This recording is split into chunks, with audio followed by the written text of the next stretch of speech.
Irony of Fate or Enjoy Your Bath is a 1976 Soviet romantic comedy made-for-TV movie.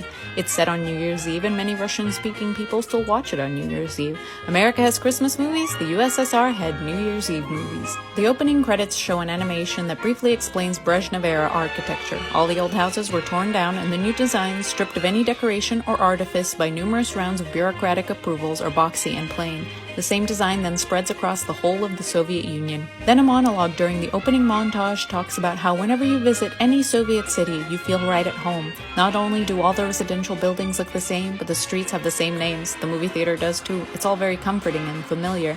This is a great example of how Soviet filmmakers criticize the Soviet Union without seeming to criticize it. Then we meet Zhenya, who has an annual tradition of going to the bathhouse with his friends every New Year's Eve. They get very drunk toasting Zhenya's engagement to his girlfriend Galia.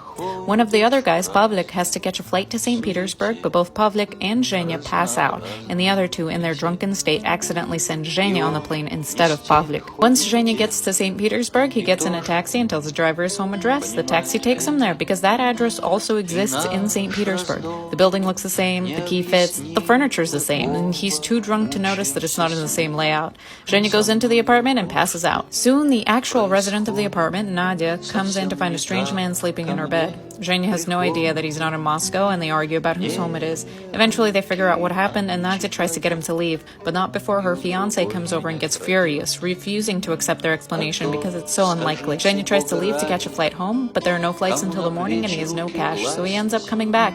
He calls Galia to explain, but she doesn't believe the ridiculous story and is furious at him for flying to St. Petersburg. With nowhere to go, Zhenya and Galia end up spending New Year's Eve together, with both respective fiancés having broken up with them. You can guess what happens next. This movie is hilarious and melancholy at times. I love it because it's a story that could have only happened at that particular time, in that particular place. A strange time capsule of Soviet life.